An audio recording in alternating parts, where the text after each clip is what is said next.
Cześć! Welcome to the channel. My name is Rob, and a couple of weeks ago, me and my wife Charlie went over to Gdansk, and we went to the starting location of World War II. That was Westerplatte. So I thought, well, what was it actually like in the first few months of World War II? Now, if you're a little bit sensitive to this subject, then obviously you don't need to continue, but I want to learn and find out what it was like.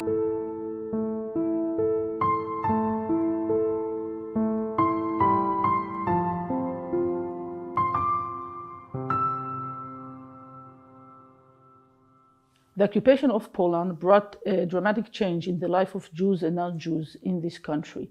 Now, we have to remember that this is a true watershed in the history of Poland, as well in the history of the Jews of Poland, and there are many reasons for that. One of the important things that we should realize is that a part of the anti-Jewish policy of Nazi Germany, there was an ideological policy of Nazi Germany towards Poland.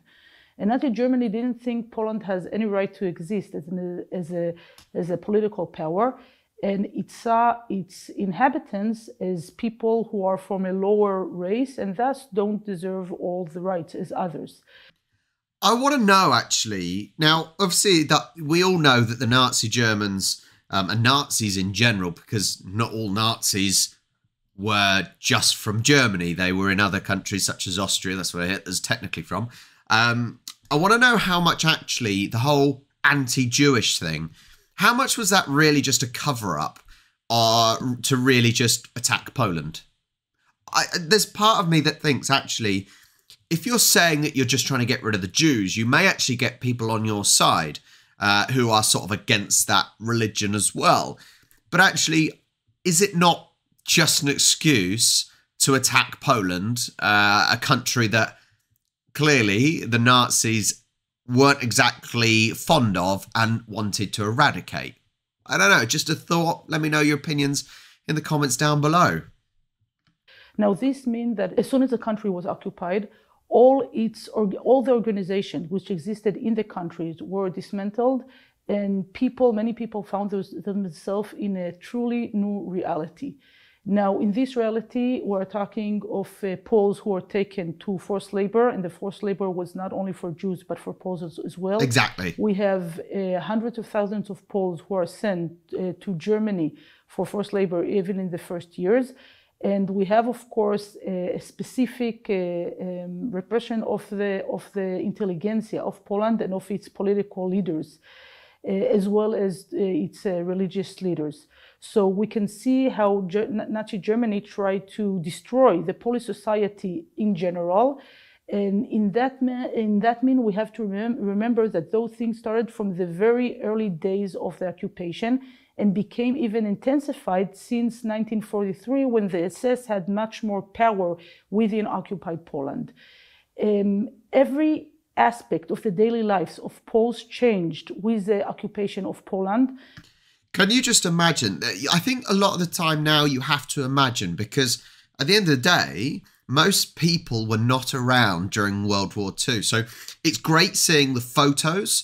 It's even better to see the actual films, the movies that were created to kind of give you some sort of, stop you just having to imagine. You can actually picture it. You know, you see there, but can you imagine, you know, a normal life?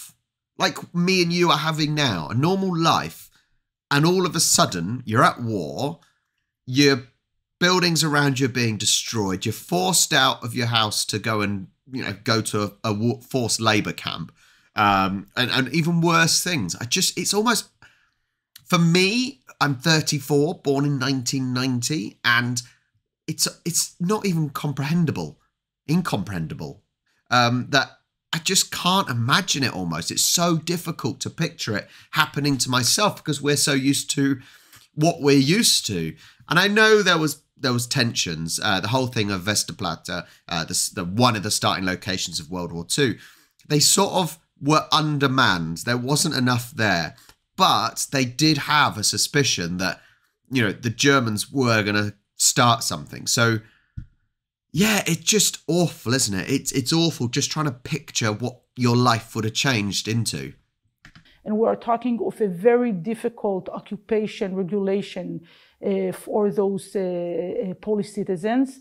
It differed between the territories which were annexed to Germany, the ones in which the general government was established, and those who were occupied first by Soviet Russia and only later by the Nazis, by Nazi Germany. But in each one of those different parts, all the rights of the Poles were taken, and they were subjected to a cruel and very brutal regime. That means that executing Poles was something that happened on a daily basis in many of the parts.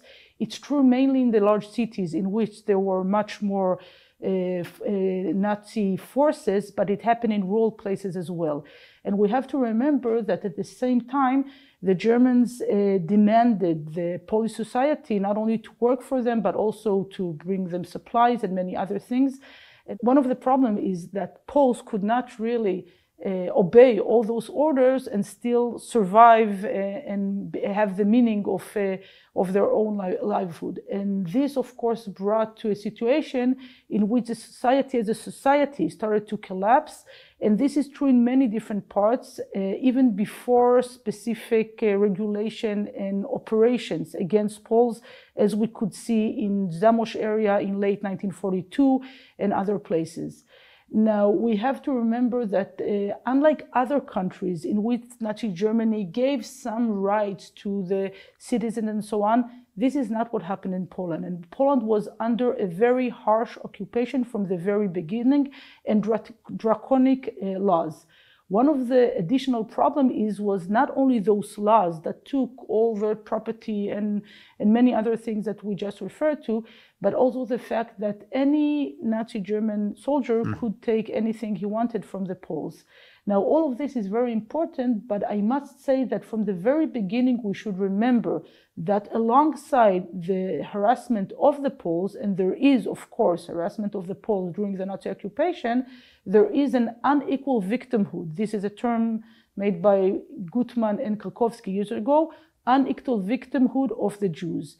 If we can talk about the destruction of the political, social, personal life of Poles during the Nazi occupation, in the Jewish aspect, we're talking of the destruction of the life as they were, as only a prior to what will come later on, and that, of course, is a mass murder and the final solution.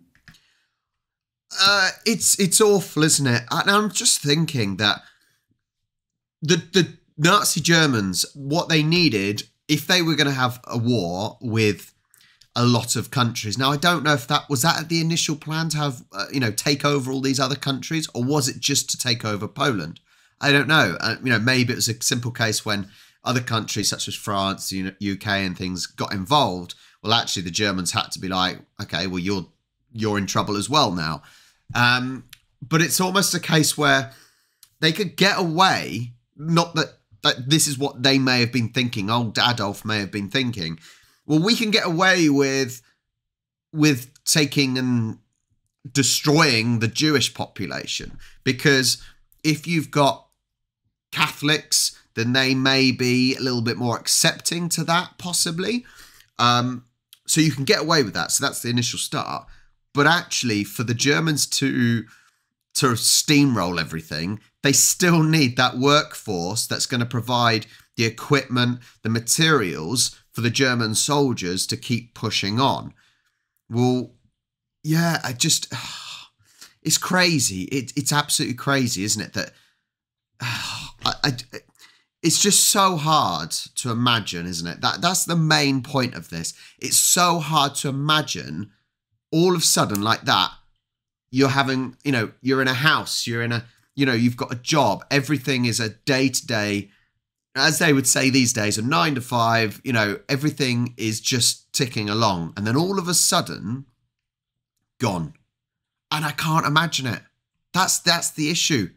And I think that's partly what I'm trying to raise now, is that it's, as the generations go on, it's so hard to imagine what happened and how things went down. It's almost like, I don't know, my granddad, he was in a similar situation with, for example, World War I. And maybe his dad or his granddad was similar with the, I don't know, the Napoleonic Wars. You know, each generation loses the memory, the being able to picture what happened in a certain event just before. And we got to be so careful. I know all children these days are taught about World War II. They're taught about World War I. But I think we actually need to find a new way to create that imagery and the detail on what happened. Bringing this old footage in black and white to colour, for example, which is happening. Obviously, you have movies, but how accurate a lot of movies are is questionable. It's weird. This video has gone from, okay, well, what was it like for the first months of the occupation to now, how do we continue letting children know, the next generations know how bad it was and the suffering that these evil people created upon the world? How do you think the next steps, the next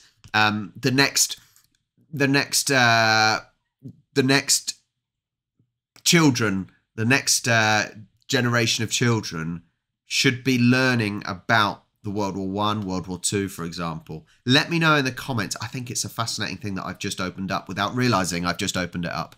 Thank you so much for watching. Not too much detail, to be fair, in this, but it's interesting to get the brain thinking. Thank you so much for watching. Please like and subscribe, and I'll catch you next time.